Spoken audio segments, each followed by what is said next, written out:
The film commences at a lively party, where we find Cole, searching the house for his brother, Duckett. Cole discovers Duckett locked in a room and forcefully breaks down the door to rescue him, finding Duckett shirtless and muttering to himself. Cole raises his voice to those filming the scene on their phones, urging them to cease, but the situation takes a horrifying turn when Duckett suddenly stabs Cole, then proceeds to shockingly harm himself by stabbing his own eye, to the terror of the other partygoers. Meanwhile, elsewhere, 17-year-old Mia is grappling with the second anniversary of her mother Ria's death, which she believes was the result of an accidental overdose. She lives with her father Max and maintains limited communication with him. Following the unsettling incident at the party, Mia begins spending more time with her closest friend Jade, Jade's younger brother Riley, and their mother Sue.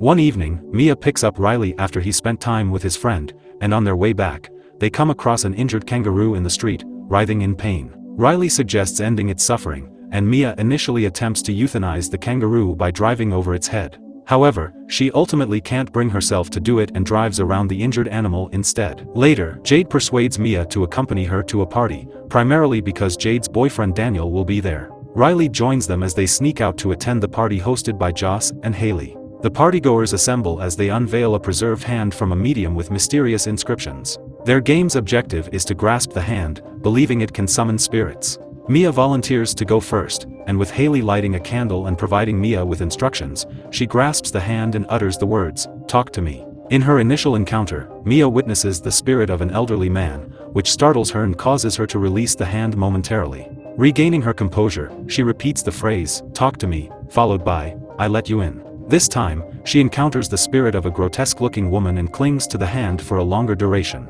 Mia appears to become possessed, speaking in a chilling, menacing voice directed at Riley, just before the hand is forcibly pulled from her grasp.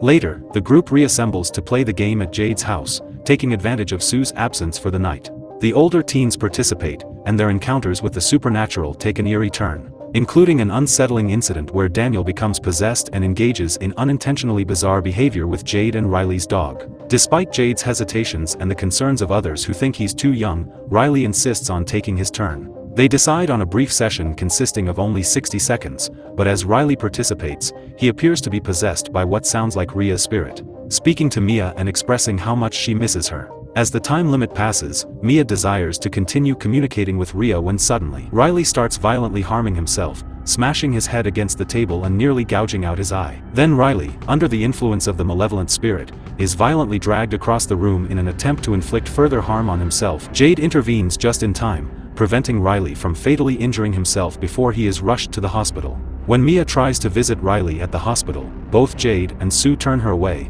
placing blame on her for what happened to him. Mia increasingly spends more time with Daniel due to her romantic interest in him, fueled by a brief previous encounter they had. One night, as Daniel sleeps over, Mia experiences a surreal vision in which she believes she sees an elderly spirit woman seemingly sucking on Daniel's foot. In her panic, she tries to wake him up by shouting. However, when Daniel awakens, he discovers that it's Mia herself who was engaging in this peculiar act, leading to his horrified reaction. Disturbed by these events, Daniel hastily departs from Mia's residence, and Mia decides to take charge of the embalmed hand and sets up her own candle in an attempt to communicate with her late mother Ria's spirit. During this session, Mia is reassured that Ria's death was indeed accidental and that Ria would never want to leave her daughter alone. Ria also conveys that Riley is in anguish and requires assistance. Meanwhile, Jade attempts to help Riley at the hospital, but he remains under the influence of malevolent forces, even biting her before violently harming himself in the bathroom. Medical professionals eventually subdue him. Mia joins forces with Daniel, Haley, and Joss as they pursue Cole, who holds Joss responsible for exposing Duckett to the enigmatic hand. Cole reveals that the longer the spirits linger within Riley, the weaker they become, and their only option is to wait it out. However, Mia devises a plan to complete the mysterious game, convinced that they didn't properly extinguish the candle. She accompanies Jade to the hospital in a bid to encourage the spirits to repossess Riley and find a way to free him, but their efforts prove fruitless. Riley's inability to communicate renders the hand ineffective on him, prompting Mia to experiment with it on herself as a means to converse with Riley. Mia then encounters the spirit of a young girl who reveals that Riley is being tormented by numerous malevolent spirits. Back at home, Max approaches Mia and attempts to confess the truth about Ria's death, substantiated by her self-deletion note, confirming it was not an accident. While Mia grapples with this revelation in her room, she encounters Ria's spirit, who alleges that Max fabricated the note as a lie. Ria further asserts that Riley is in dire suffering and can only be saved through death. Mia's tumultuous encounter with Ria's spirit takes a nightmarish turn when what appears to be Max persistently pounding on the door, revealing its true nature as the malevolent spirits tormenting Mia. Amidst this eerie confrontation, Max hears Mia's desperate struggle against the spirit that has taken on his form. Max persists in causing harm to Mia, but then, at a pivotal instant, Max enters the room just as Mia attempts to fend off the malevolent spirit with the scissors, inadvertently piercing her own father in the neck.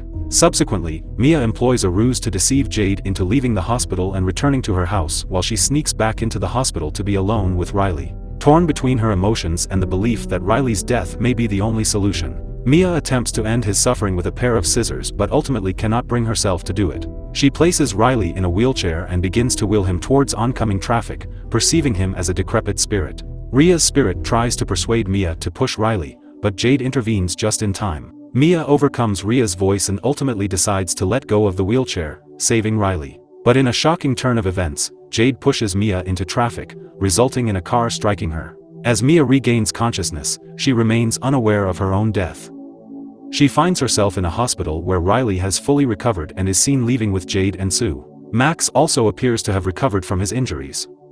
However, as Mia attempts to follow them, she realizes that nobody can hear or see her. As the hospital lights dim, Mia notices a faint light and sees a hand reaching out towards her. When she grasps it, she suddenly finds herself confronted by a man in another country who is participating in the enigmatic "Talk to Me" game, becoming an unwitting participant herself. And there you have it, the encapsulation of "Talk to Me." If you enjoyed this recap, stay connected for more captivating narratives. Don't forget to subscribe, hit the notification bell, and leave a like to support our channel.